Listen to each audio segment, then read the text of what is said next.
There's this weird perception problem with bowling. People see it as something you do on birthday parties or on a Friday night. They see the lights, music, drinks, and they assume it's merely entertainment and not a real sport. But much like an iceberg, beyond the surface level, there is so much depth, it's nearly impossible to comprehend it all without years of experience and going down the rabbit hole. It is one of the most deceptively difficult things you can do competitively. Not because it requires you to be a freak athlete, although most elite bowlers are absolutely athletes, but because it combines precision, repetition, mental endurance, and problem solving in ways that many sports don't even attempt. Let me explain why bowling is way harder than you probably realize, and why dismissing it shows you fundamentally don't understand what makes competition so difficult. But before we talk about difficulty, let's address the elephant in the room. Most people would question whether bowling is even a sport. You'll hear, it's a game, not a sport. If anyone can do it, it's not a sport. Let's settle this right now using the actual definition, or at least my definition, of what makes something a sport. A sport requires extreme physical skill and exertion. Bowling absolutely embodies both of these. Precision also has to have its place, and the physical precision needed to repeat a complex motion hundreds of times while maintaining accuracy in bowling is athletic skill in its purest form. The repetitive strain on your body over a multi-day tournament is physical exertion just like any other sport. And just because you're not running or jumping, that doesn't necessarily mean you're not exerting yourself. A sport also involves competition with defined rules and scoring. Bowling has had standardized rules for decades. These rules are managed and maintained by the USBC, United States Bowling Congress, and the PBA, Professional Bowlers Association. The scoring system is also objective and measurable, much like any other sport. Competition is direct and quantifiable. This isn't a subjective type of thing. It's pins knocked down or pins not knocked down. A sport also requires practice and skill to excel. You can't walk into bowling and compete at a high level without years of dedicated practice. The learning curve is steep, and the skill ceiling is incredibly high. Natural talent helps, but that doesn't really mean much without a massive amount of practice. And also, the anyone can do it so it's not a sport argument is straight up ridiculous. Anyone could technically play golf, slow pitch softball, or darts. That doesn't make them not sports. The existence of recreational versions doesn't invalidate the competitive side. And I think the real issue is that bowling doesn't really look athletic in the way that people expect sports to look. There's no running, no jumping, no obvious physical strain. But archery is in the Olympics, and that's standing still and releasing arrows. Several other shooting sports are also Olympic events, and those still would require less movement than bowling. Golf is widely accepted as a sport, and that's just pretty much walking and swinging a club at the very simplest form. Bowling requires physical skill, athletic precision, competitive structure, years of practice to master. It qualifies as a sport by every checkbox and every measure. The only people who argue otherwise are people who are pretty much ignorant and have never tried to do it competitively and likely don't understand what they're watching to begin with. And by no means am I hating on these people that think bowling isn't a sport. I'm just trying to educate them and make them understand why it is a sport and why it's harder than you probably have realized. But now that we've established bowling as a sport, let's talk about why it's harder than most people think. But before we get into that, I'm gonna have to ask you to subscribe. Subscribing's free, you can always change your mind later, and it helps me out a ton. On to the video. So let's start with the obvious part. You're trying to hit a target the size of about a credit card from 60 feet away while throwing a ball weighing around 14 to 16 pounds at or above 15 miles an hour with controlled rotation, speed, and lift coming off of your hand. Your margin for error in every aspect, especially the release, is measured in fractions of an inch. Miss your target by 2 boards at the arrows, and you might leave a nasty split through the face or miss out the pocket entirely. The difference between a strike and a split can be less than half an inch of rotation off of your hand. Compare this to other sports. In golf, the hole is 4.25 inches wide, but when you look at the sport of golf itself, you're not just trying to hit that one time, you're trying to do that over the course of multiple strokes.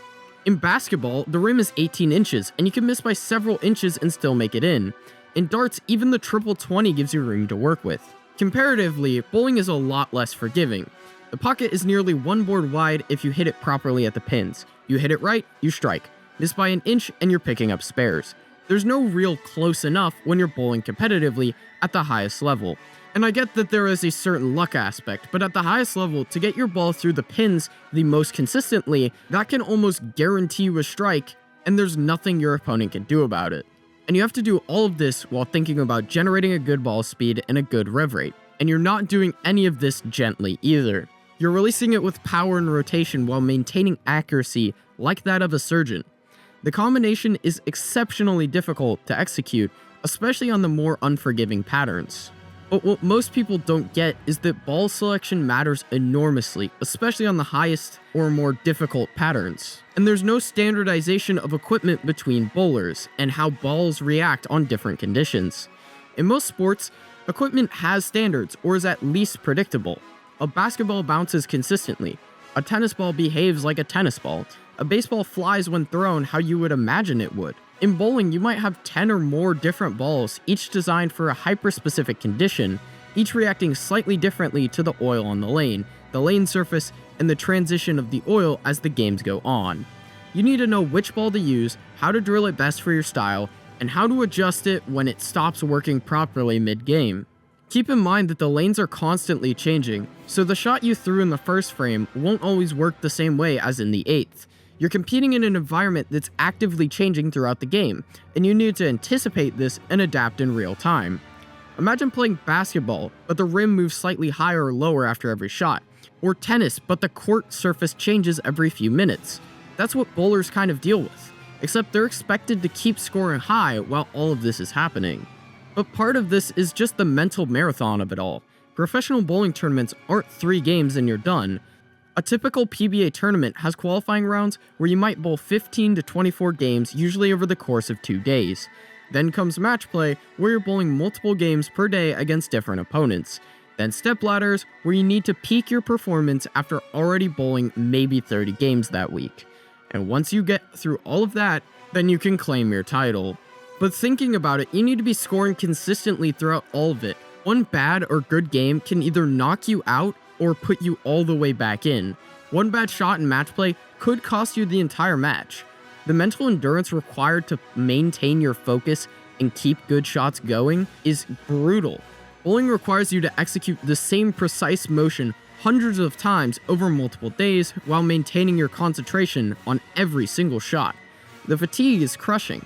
You can't really show it because the one moment you might lose focus, that might be the difference between making the cut and going home. But spare shooting is something that casual bowlers just completely underestimate. Spare shooting at the very professional level is super difficult and absolutely essential. Tour professional bowlers might convert anywhere from 88 to 95% of all makeable spares. That may not sound impressive until you realize most serious bowlers wouldn't even come close to 90% on their single pins, let alone all makeable spares. Those misses cost matches and tournaments regularly. Just think of this US Open clip.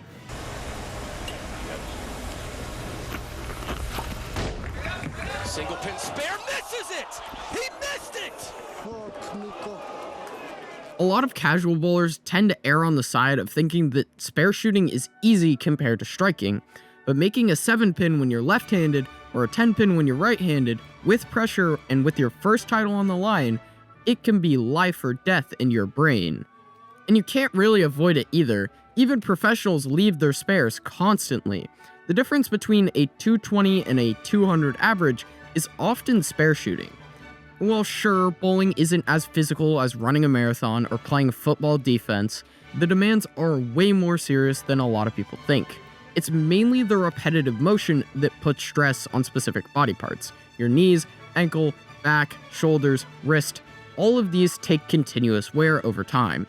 Professional bowlers are dealing with the same amount, if not more, minor injuries than a lot of the other non-contact sports. Sure, you might feel fine on shot number 1 of the tournament, but once you're on shot 180 or 200 after 12 to 15 games of bowling, that can be a lot on the body.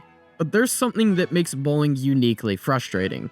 You can execute absolutely perfectly and still fail due to factors completely outside of your control. You might throw your perfect shot, hit your target exactly, generate the ideal ball motion for the condition, leave a 10 pin out of nowhere. Maybe it's just because of a weird deflection, or the carry was off, or the rack was just weird in some way. Carry has that level of randomness that no amount of skill, or lack thereof, completely eliminates. You need to execute as well as possible, and hope that the pins cooperate. And then, if they don't, you still have to make their spares. And sometimes that mental frustration of thinking you're throwing the ball really well and not seeing it down the lane can be extremely frustrating, especially to the better bowlers. A lot of sports are less direct with their luck factors. Make the shot, it goes in. Hit the ball well, you get on base.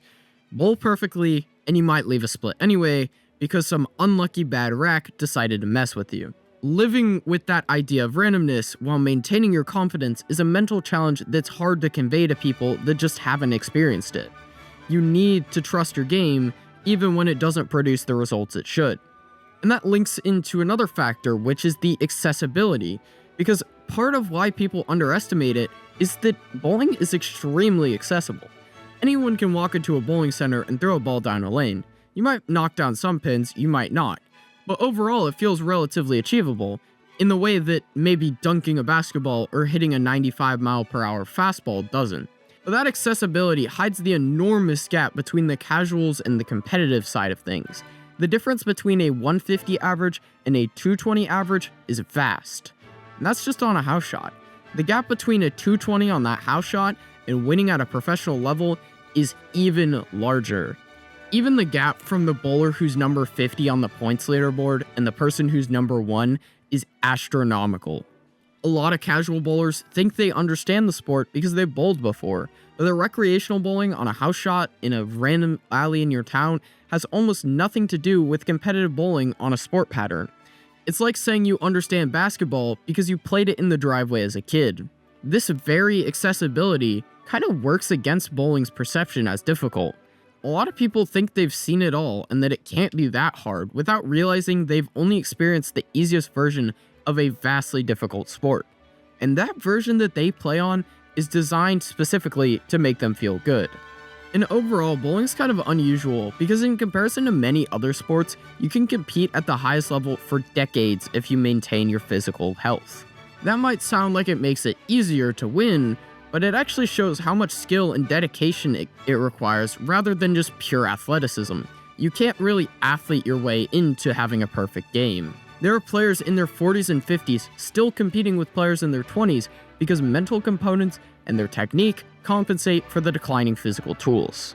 But that very longevity means you're competing against people who've been perfecting their craft for over 20 years. The experience gap can be enormous. You're not competing against a bunch of athletes, you're competing against people who've thrown millions of shots and bowled on hundreds, if not thousands of patterns. The learning curve is also nearly endless, and you can always improve on something, whether it's spare shooting, accuracy, hand position, adaptability, etc., etc. And the mental pressure is pretty unique. You're in your own head the whole time, and one small mistake early in a game can cost you very late game, so that one mistake might still be thought of in the 8th frame when you're trailing by 2 pins. In team sports, you can draw energy from your teammates, your coaches, and share all that pressure. In individual sports like running and swimming, you focus on your performance without really focusing on what the others are doing. In bowling, you have to watch how your opponents throw, see if they strike, know exactly what you need to beat them, then execute while processing over that information. And then that repeats every single frame until the end of that game. But all of this isn't really seen, and that's why bowling suffers, because it looks easy when it's done well. Some Hall of Famer like Bill O'Neill can make it look effortless, and that actually hurts the perception because if people think it looks that easy, surely it can't be that hard. This is quite the opposite problem from something like gymnastics, where difficulty is obvious to the casual person. Nobody watches a quadruple twist or whatever they do and think that they could do that.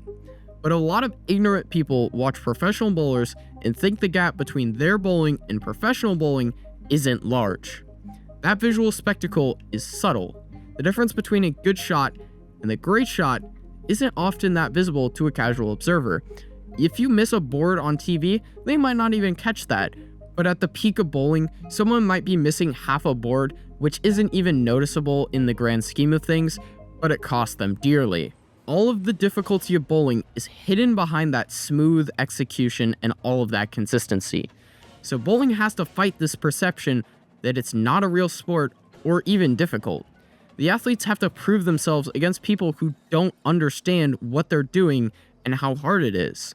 And that causes a lot of people to not take bowling seriously, and this has contributed to the downfall of bowling ever since the 1980s. And although we try to say it's still thriving, it's still getting better, the numbers don't show that narrative.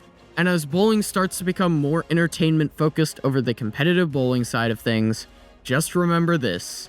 At the end of the day, bowling is hard, but not just harder than it looks, but it is one of the most difficult competitive activities when done at an elite level. Bowling requires precision that is measured in fractions of inches, repeated hundreds of times under pressure, adapting to change consistently, and even trying to get ahead of the change. Mental endurance over dozens of games with zero room for lapse. Problem solving in real time, and executing all of that. And professional bowlers are doing all of this while knowing that perfect execution still doesn't guarantee results. That one mistake can cost everything. You're competing against people who spent decades perfecting their craft. The fact that bowling is accessible doesn't make it easy. Not looking athletic also doesn't mean it's not demanding. Casual participation doesn't mean the gap between casual and professional is close whatsoever. Bowling is hard, and anyone who says otherwise has either never tried to do it at a level where it matters, or just doesn't know. And maybe that's the proof we've all needed along the way. But in the process of creating this video, I didn't want to harm the other sports. I didn't want to downplay other sports while up-talking bowling, and it might seem like I'm doing this, but keep in mind, I have immense respect for all sports. I'm a bowler at heart, and that's pretty much the only sport that I play consistently. I may do other things at a recreational level, but I am nowhere near a professional in any sport. And on average, statistically, neither are you. But maybe the next time that NBA game ends and suddenly bowling's on TV, maybe you give it a chance, watch it, and understand why it's so difficult and be able to appreciate all that they are doing. But that's about all the time I've got for today, so I hope you guys enjoyed, and leave a like and subscribe if you'd like to see more. And if it wasn't very obvious, the title was obviously hyperbole and for dramatic effect. If that upset you in any way, I'm sorry. The 10K chamois are still in the works. Once again, I will pin a comment or edit the description if I get more information. But once again, thank you guys so much for watching, and I'll see you guys next time.